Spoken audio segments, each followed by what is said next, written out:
I have a vision for each one of you. And the vision I have for you is that when you wake up in the morning, your blood is singing at the thought of being who you are and doing what you do. That as you go through the day, you can literally sink to your knees in gratitude at the tremendous good fortune that's been bestowed on you.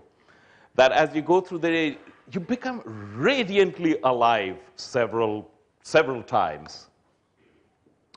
And if your life isn't like that, I'd like to humbly suggest that you're wasting your life. And life is too short to be wasted.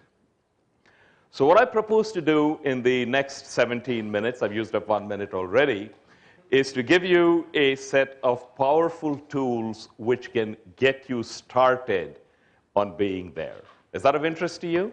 Yes. Okay. This is a conference on happiness. But even if it wasn't a conference on happiness, would it be right if I said that in some way, shape, fashion, or form, you're devoting your entire life to being happy? Everything that you do, your job, family, children, relationships, whatever, is a quest for happiness, correct? I'd like you to think about the following. What do you have to get in order to be happy? We're just going to spend a minute on this. What do you have to get in order to be happy? Anybody quick? When I conduct this experiment, a bunch of stuff comes up. Oh, vast wealth, trophy spouse, good health, lots of travel, time, etc., etc., etc. Right now, if you were to think about it, you probably have a list of, here's what I need to get in order to be happy. I would like you to consider this. Anything that you can get. Let me repeat that. Anything that you can get, you can unget. Is that correct? So if vast wealth can make you happy, vast wealth can disappear tomorrow. Correct? A number of people in the financial sector have discovered this already. So whatever you get can that can make you happy can go away. Where does that leave you? Not in a very nice place, right? I have a different proposition to suggest to you. And what I have to suggest to you is that there is nothing that you have to get, do, or be in order to be happy. Let me repeat that. There is nothing that you have to get, do, or be in order to be happy. In fact, happiness is your innate nature. It is hardwired into you. It is part of your DNA. You cannot not be happy. Now, all of you are very polite. And in some of the other forums I speak in, such as top business schools, they're not so polite. And invariably, somebody articulates what many of you are thinking, which is, if happiness is my innate nature, how come I am not experiencing it? How come I'm experiencing my life sucks? And the answer to that is actually very simple. You have spent your entire life learning to be unhappy. Let me repeat that. You have spent your entire life learning to be unhappy. And the way we learn to be unhappy is by buying into a particular mental model. A mental model is a notion that we have that this is the way the world works. And all of us have mental models. We've got dozens of mental models. We've got mental models on how to find a job, how to get ahead at work, how to pick a restaurant to eat at, how to have a movie to go to. Dozens of them. The problem isn't that we have mental models. The problem is that we don't know that we have mental models. We think this is the way the world works. And the more we invest in a mental model, the more it appears that this, in fact, is the way the world works. But it isn't. It's just a mental model. And the mental model we have that we buy into so strongly is that we have to get something so we can do something so we can be something. Like we have to get a great deal of money so we can travel to exotic places so we can be happy. We have to be in a relationship so we can have great sex so we can be happy. All of this is a variation of the if-then model. And the if-then model is, if this happens, then we will be happy. If I were to get a better job, if I were to get more money, if my boss would have a heart attack, if only I could get married, if only I was married, if only my wife would leave me, if only I had children, if my children would grow up and go to college. It doesn't matter what it is. The whole notion is, if this happens, then I will be happy. And right now, the only thing that's different between the persons in this audience is what is the particular if that you are focusing on. And the only thing that's different between you now and where you were 10 years ago is what is the particular if that you were focusing on. Think about your life 10 years ago. Spend a minute doing that. And 10 years ago, if you remember clearly, there were certain things you wanted. Is that correct? Odds are pretty good that many of those things you wanted 10 years ago you now have. Is that correct? Where has that left you? In exactly the same place, right? What we don't realize is the model itself is flawed. The if-then model, if this happens, I will be happy, the model itself is flawed. But instead of recognizing that it is the model itself that's flawed, what we do is we spend enormous amount of time changing the if. Oh, well, I thought that if I became CEO, it would help. But now I realize it's not that I want to become a CEO. I want to become the billionaire CEO, and then I will be happy. You got your own variation of that. Pick on that. But it's the model itself that's flawed, not what you put on the if side of the equation. And I can demonstrate that to you. Can any of you recall a time when you were confronted with a scene of such spectacular beauty that it took you outside of yourself into a place of great serenity? Maybe a rainbow, a mountain range, a valley, the sea. And if you remember that, raise your hands if you could. Virtually all of you could, right? Have you ever wondered why that happened? The reason that happened is that somehow, for some reason, at that instant, you accepted the universe exactly as it was. You didn't say, that's a beautiful rainbow, but it's kind of off to the left, and if I could move it 200 yards to the right, it would be ever so much beautiful. You didn't say, that's a beautiful valley, but the tree in the foreground has too many crooked branches, so if you gave me a chainsaw in 20 minutes, I'd make it ever so much better. Oh no, the rainbow off center was just fine. The tree with its crooked branches was just fine. And the moment you accepted the universe just as it was, your habitual wanting self dropped away, and the happiness, which is your innate nature, surfaced, and you felt it. And I know you felt it because now, even now, after all those years, you can still remember it. The problem is that your life right now, with all of the problems that you have, more precisely, all of the problems that you think you have, is equally perfect. But you do not accept it. In fact, you're spending all your time striving with might and main to make it different. You are not accepting it. And when you're not accepting it, you're buying into the if-then model. If this happens, then I will be happy. And it's the model itself that is flawed. So let me show you how you can get out of that, or at least you can begin the steps towards getting out of that. I'd like to share with you that action. We all live our lives because we want to achieve something, correct? We are here and we want to have something. Alex wants to have a successful conference. Many of you want to bring programs to your companies that are very successful. You want to progress, have more money, all of that. Is that correct? Excuse me. Each of that is an outcome. You would like something to happen. Now, I'd like you to think about the following. Actions are within your control, not entirely, but to a large extent. The outcome is completely out of your control. Okay?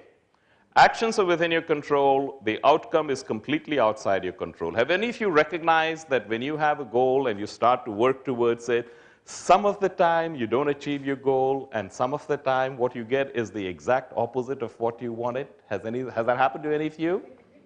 Like there was a friend of mine who said, gee, I have not been paying a lot of attention to my wife, and this has to change. So the next time we went on a business trip, he bought a very expensive dress for her. And this was his way of showing, I care for you, and he hoped nice things would happen. And when he presented the gift to his wife, her immediate reaction was, After 20 years of marriage, you don't know my size. And furthermore, don't you know I never wear this kind of thing? And the next thing you know, you had a full-blown marital spat. Has that happened to any of you? You've taken action for a particular outcome, and the outcome you got was the exact opposite of what you wanted? Happens all the time. But we live in a world where what we think of, what we invest in, is the outcome. We define our life in the following way. Here I am, here's where I want to go, these are the steps I have to take in order to get from where I am to where I want to go. And if I succeed, life is wonderful. And if I don't, then I have failed. Life is no good. Life sucks. True? False? That is how we live. We invest in the outcome. And as I've just pointed out, the outcome is frequently different from what we would like, and sometimes the diametric opposite of what we would like. You invest in the outcome, and you are guaranteed to have more than your share of frustration, angst, and all the rest of the stuff that makes life suck. There is an alternative. And the alternative is that you do not invest in the outcome, you invest in the process. And the best way to describe that is a quote by John Wooden. I don't know how many of you are familiar with John Wooden. He's very well known in the United States and certainly among basketball fans. He's the only person ever to make the Basketball Hall of Fame, both as a player and as a coach. And what he told his entering team, he led UCLA to an unprecedented number of victories and finals in the NCAA. And what he used to tell any new team is he never spoke about winning. He always said, when it's over and you look in the mirror, did you do the best that you were capable of? And if you did the best that you were capable of, the score doesn't matter. But I suspect that if you did the best that you were capable of, you will find the score to your liking. That is investing in our process.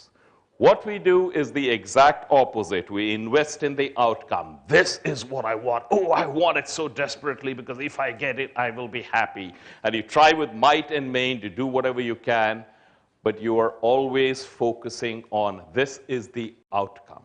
Now, focusing on the outcome is fine. It gives you direction. Investing in the outcome means that you make the achievement of a particular outcome dependent for your well-being, and that is a surefire recipe for failure.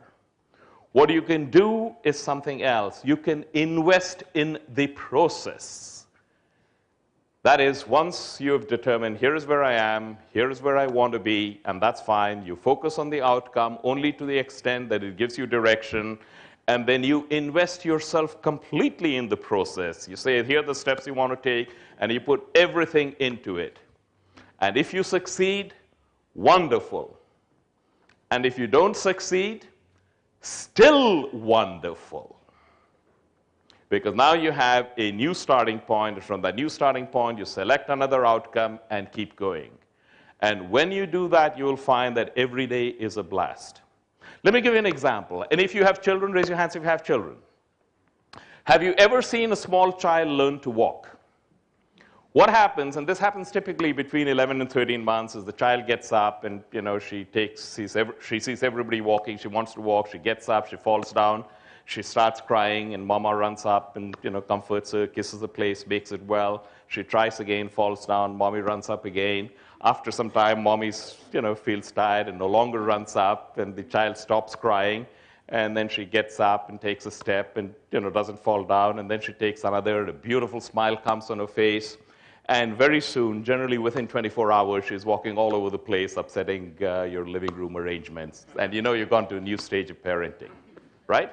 Now, imagine what would happen if each time the child fell, she would say, oh my God, I failed again. I'm never going to learn to walk. And you have to get counseling for her to help her deal with feelings of inadequacy and not being able to, achieve and, failed yet again.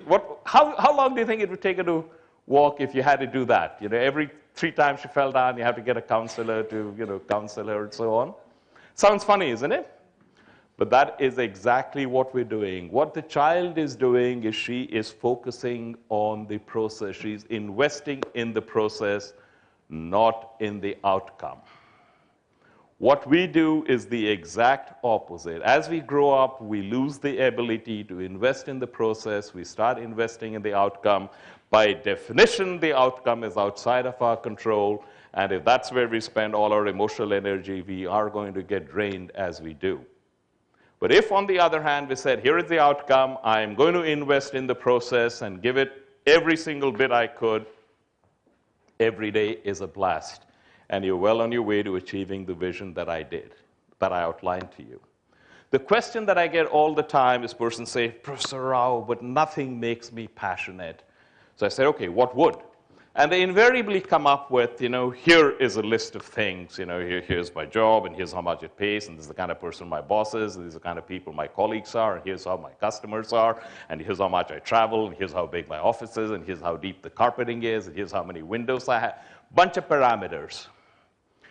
And what I tell them is what I want to share with you, because all of that stuff, first of all, it doesn't exist. But second, even if it did and you were plugged into it, it would not take more than 6 months for you to be the same sorry, miserable self there as you are now. Because passion exists inside you. It does not exist in the job.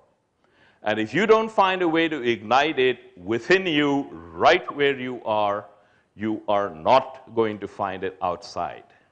But if you do find a way to ignite it where you are, then you will find that the external world rearranges itself to accommodate the new person that you are becoming. And as you do that, you will find that miracles happen on a regular basis. Persons come up whom you're delighted to meet, new people enter your life. It's just a breeze. Because all you do in your life is you take journeys. You came here to this conference, you went on a journey. You hang around the water cooler talking about how terrible your place of work is, you went on a journey. You watch Desperate Housewives, you go on a journey. You go on a journey where 40-something women are having affairs with 19-something gardeners while the husbands are playing around with models. All you do is go on journeys. There's nothing wrong with that, but just ask yourself, is this a journey I want to take? Does this take me to a place I want to spend time? And if you start doing that, you will find that your life changes. The kind of people you meet, the things you talk about, the movies you go to, the books you read, everything changes. And you begin all of that by focusing on the process. Invest in the process, not in the outcome. Thank you.